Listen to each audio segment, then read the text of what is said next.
Hello guys, welcome back to my new vlog. તો અમે થઈ ગયા છીએ રેડી અને અમે જઈ રહ્યા છીએ આજે ઓમકારેશ્વર. તો અમે રેડી થઈને નીકળી ગયા અમારી હોટેલેથી અને થોડી વાર બહાર રાહ જોયા પછી અમારી ગાડી પણ આવી ગઈ અને અમે બધા બેસી ગયા અમારી ગાડીમાં. અત્યારે વાગ્યા છે બપોરના 11:15. આમ તો ગાડીવાળાને પહેલેથી જ કીધેલું હતું વહેલા, પણ એ લોકોને કંઈક કામ આવી જવાથી એ મોડા આવેલા એટલે અમારે થઈ ગયું લેટ. પણ પછી અમે જવા નીકળી ગયા ઓમકારેશ્વર. પછી આવી ગયો પેટ્રોલ પંપ એટલે ત્યાં ગેસ પુરાવીને પછી અમને લાગી ગઈ હતી ભૂખ. પછી અમે તો લઈ લીધી સોડા અને પોટેટો ચિપ્સ.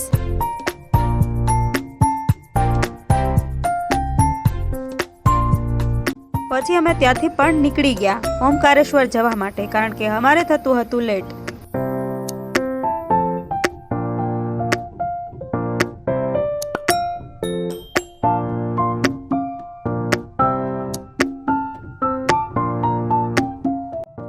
પછી તો શિવમભાઈ તો એટલા ખુશ થઈ ગયા ને કે ગાડીમાં મસ્તી ચાલુ કરી દીધી અને એ તો કરવા લાગ્યા મસ્તી. એને તો ખૂબ મજા પડતી હતી અમારી સાથે.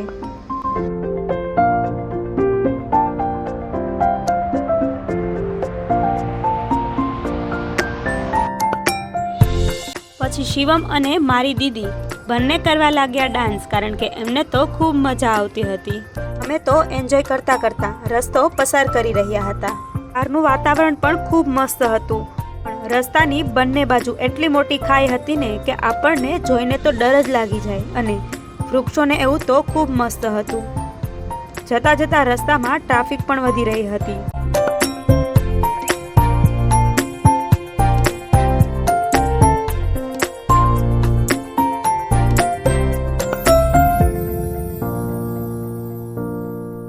અને પછી ફાઇનલી આ બધું અમે માણતા ફાઇનલી અમે પહોંચવા આવી ગયા હતા ઓમકારેશ્વર. જ્યાં દેખાઈ રહી છે નર્મદા નદીની શરૂઆત છે. ને પછી અમે પહોંચી ગયા મેઇન ગેટ ઓમકારેશ્વરના, જે તમે જોઈ શકો છો.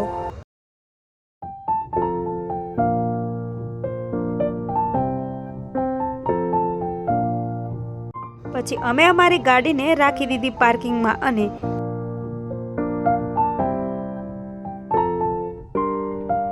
પછી અમે ગાડીમાંથી નીચે ઉતરીને જવા નીકળી ગયા મંદિર તરફ. હા, મંદિર નર્મદા નદીના પેલા કિનારે છે, એટલે અમારે તો હોડીમાં બેસીને પેલા કિનારે જવાનું થશે. એટલે અમે તો થઈ ગયા રેડી.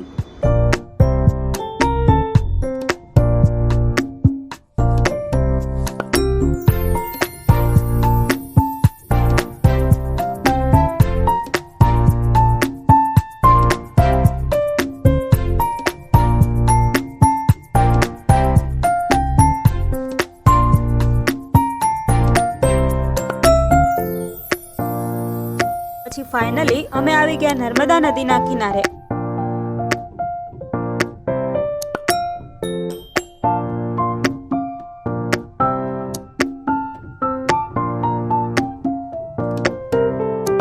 તો તમે જોઈ શકો છો કે કેટલો મસ્ત નજારો છે. લોકો દર્શન કરીને આવી રહ્યા છે, તો અમે લોકો જઈ પણ રહ્યા છીએ અને અમારા જેવા કેટલા લોકો પણ ત્યાં દર્શન કરવા માટે જઈ રહ્યા છે અને હોડીમાં પણ બેઠા છે લોકો.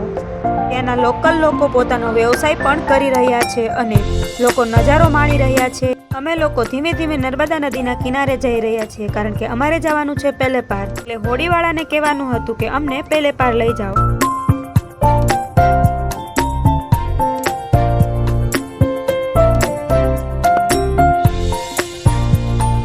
પછી તો અમે મૂકી દીધા માતા નર્મદા નદીની અંદર પગ ને ફાઇનલી અમે વાળા ભાઈને પૂછીને બધું નક્કી કરીને જવા માટે થઈ ગયા પેલે પાર રેડી. અમે તો થઈ ગયા ખૂબ ખુશ, એટલે અમે તો પાડવા લાગ્યા ફોટા અને વિડીયો અને જોવા લાગ્યા નજારો ત્યાંનો. કેમ કે ફર્સ્ટ ટાઈમ ઓમકારેશ્વર આવેલા એટલે ઉત્સાહ તો ખૂબ જ હતો અને એમાંય ફ્રેન્ડ સાથે આવેલી એટલે ખૂબ મજા આવેલી. તો તમે જોઈ શકો છો કેટલું મસ્ત વાતાવરણ છે અહીંનું. આ બધો નજારો માણતા હતા અને પછી તો અમને પહેરવાનું કહી દીધું જેકેટ, કારણ કે પાણીની અંદર જવાનું છે એટલે જેકેટ તો પહેરાવાના જ. અને લોકો પણ શ્રદ્ધા અનુસાર એ બધું કરતા હતા અને અમે નજારો માણતા હતા. તો તમે જોઈ શકો છો આ બધું.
પછી અમે પાણીની અંદરથી નર્મદા નદીના પેલા કિનારેથી આ કિનારે મંદિર તરફ પહોંચી ગયા હતા અને હવે અમારે જવાનું છે સીધું પેલા દર્શન કરવા માટે.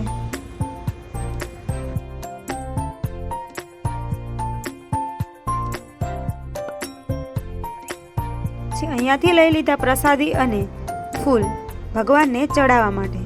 પછી ત્યાંથી અમે નીકળી ગયા મંદિર તરફ જવા માટે. તો અમે જઈ રહ્યા છીએ હવે મંદિરે દર્શન કરવા માટે. હવે આગળ કેટલી ટ્રાફિક હોય એ તો ત્યાં પહોંચ્યા પછી જ ખબર પડશે. તો મંદિર ઉપર જતાં જતાં આ બધો નજારો માણી શકાય છે.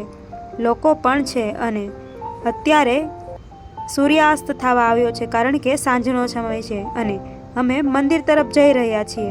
તો તમે જોઈ શકો છો મંદિર તરફ જવા માટેનો કેવો રસ્તો છે. અહીં ઝીગઝેગ રસ્તો છે. જેમ ધીમે ધીમે આગળ વધશું તેમ ઝીગઝેગ રસ્તો આવતો જશે અને ઉપર ઉપર જવાનું રહેશે. ઉપરથી નજારો ખૂબ મસ્ત દેખાઈ રહ્યો હતો અને અમે મંદિર તરફ આગળ વધી રહ્યા હતા. તો તમે જોઈ શકો છો ઉપરથી કેટલો મસ્ત નજારો દેખાઈ રહ્યો છે નર્મદા નદીનો. આ બધો નજારો મંદિર તરફ ઉપર જઈએ ત્યારે માણી શકાય છે અને અમે પણ હવે ભીડ તરફ પહોંચી રહ્યા છીએ કારણ કે ભીડ તો ખૂબ હોવાની જ. કારણ કે શ્રદ્ધાળુ જેટલા આવતા હતા અને બધાનું ડ્રીમ હોય છે ઓમકારેશ્વર આવવાનું અને હું તો અંદરથી ખૂબ ખુશ થતી હતી કારણ કે પહેલી વાર ઓમકારેશ્વર આવેલી.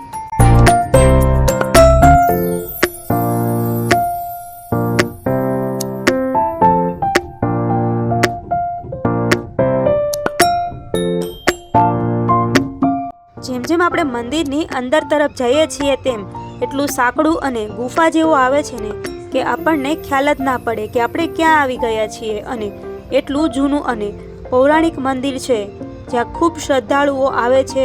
તમે જોઈ શકો છો અહીં કેટલી ટ્રાફિક થઈ ગઈ છે અને હજુ તો અમે મેઇન મંદિરના ગર્ભગૃહ સુધી તો પહોંચ્યા પણ નથી તો બી આટલી ટ્રાફિક થઈ ગઈ છે.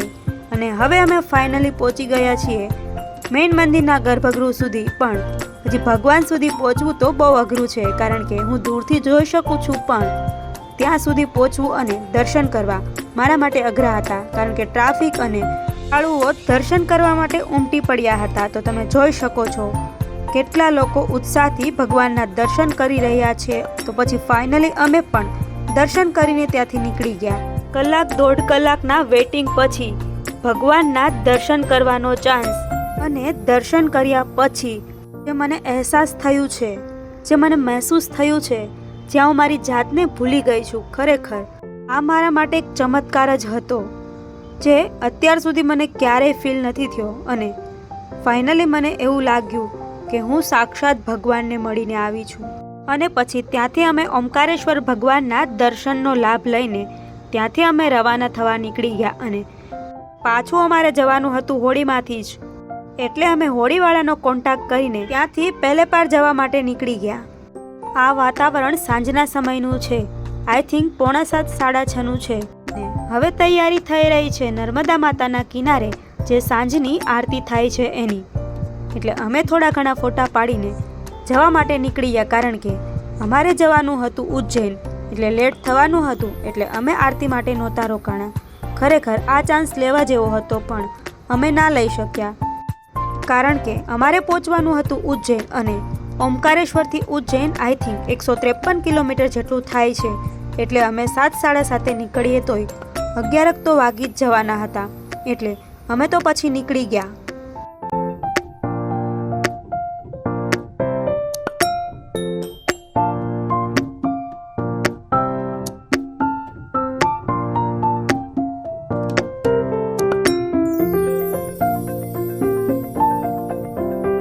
હોડીમાંથી ઉતરીને અમે તો જવા લાગ્યા અમારી ગાડી તરફ કારણ કે હવે તો સીધું જવાનું છે ઉજ્જૈન.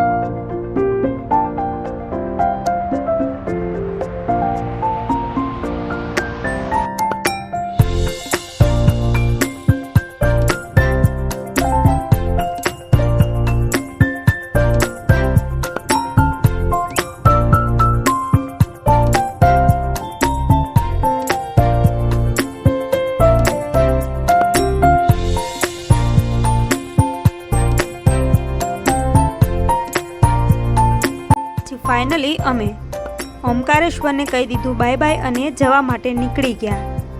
ને હવે મળીશું આપણે નેક્સ્ટ વિડીયોમાં. ત્યાં સુધી બાય બાય. પરંતુ જો મારો વિડીયો તમને ગમે તો વિડીયોને લાઈક કરી, ચેનલને સબસ્ક્રાઈબ કરી, વિડીયોને શેર કરવાનું ભૂલશો નહીં મિત્રો.